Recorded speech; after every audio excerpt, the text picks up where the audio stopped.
Hello buddies, welcome back to our channel. ఈరోజు మనం స్పెషల్గా కుండలో చేసిన మటన్ కర్రీ ఎలా చేస్తామో చూద్దాం. రెగ్యులర్గా మనం వెజల్స్లో గిన్నెలలో చేసుకోవడం అంత టేస్ట్గా అనిపించకపోయినా కుండలో చేస్తే ఆ పాతకాలపు టేస్ట్, మన పెద్దలు చేసే టేస్ట్ ఎలా వస్తుందో ఈరోజు మనం చేసి చూద్దాం.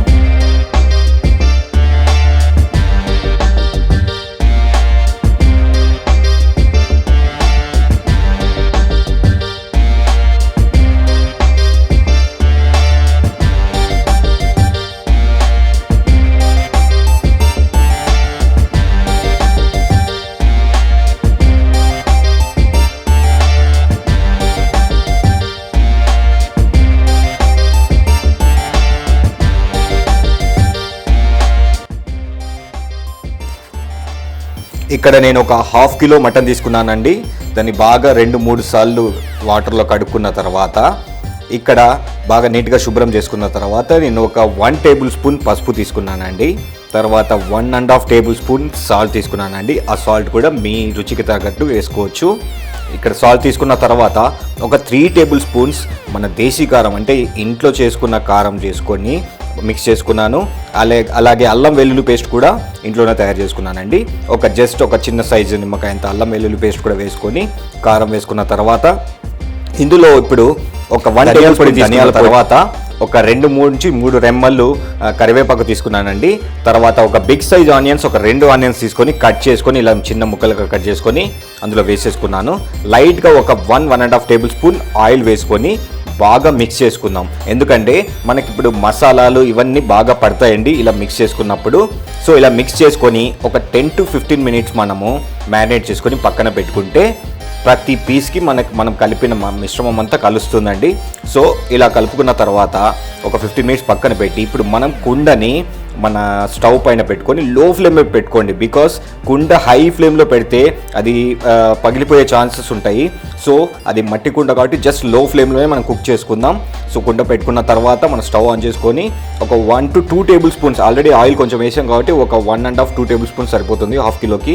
వేసుకున్న తర్వాత జీలకర్ర ఇవన్నీ వేసుకొని పోపు గింజలు అవి వేసుకున్న తర్వాత మనం ముందుగా కలిపి పెట్టుకున్న మటన్ డైరెక్ట్గా అదంతా తీసుకొని ఒక ½ కిలో అందులో వేసేసుకొని కలిపేసుకుందామని ఒక 2 సార్లు బాగా కలిపేసుకున్న తర్వాత ఇది లో ఫ్లేమ్లోనే చేసుకుందాము.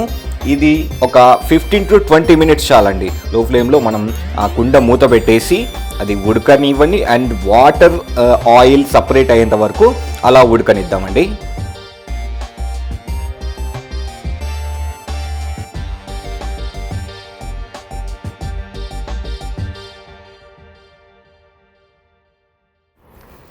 ఇలా చూసారా, ఇలా వాటర్ ఆయిల్ సపరేట్ అవుతున్నప్పుడు మనం ఒక చిన్న బౌల్లో ఆల్మోస్ట్ ఒక ½ లీటర్ వాటర్ తీసుకుందామండి. ఎందుకంటే కుండలో హై ఫ్లేమ్లో మనం కుక్ చేయట్లేదు కాబట్టి వాటర్ని కొంచెం బాగా ఒక 5-10 మినిట్స్ బాగా బాయిల్ చేసిన వేడి నీళ్ళని ఈ కుండలో వేసేయచ్చు. అది బాయిల్ అయిన తర్వాత అప్పుడు ఇంకా పీసెస్ చాలా బాగా ఉడుకుతాయండి. సో ఇక్కడ చూడండి, ఇప్పుడు అదంతా వాటర్ అంతా ఆయిల్ అంతా సపరేట్ అవుతున్నప్పుడు నాకు వాటర్ ఆల్మోస్ట్ బాయిల్ అయిపోయింది.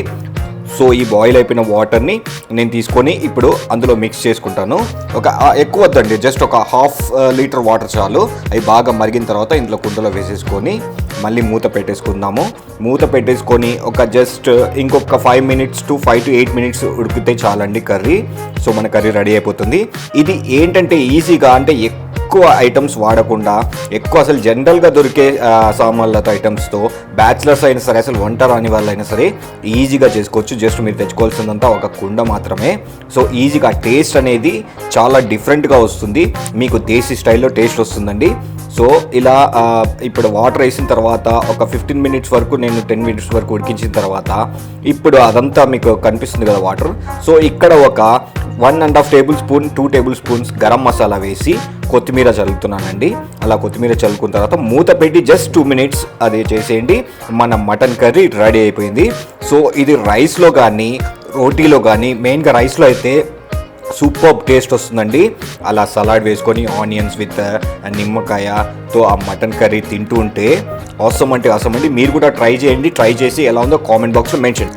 Thank you friends. Please subscribe to our channel for more interesting food videos. Thank you.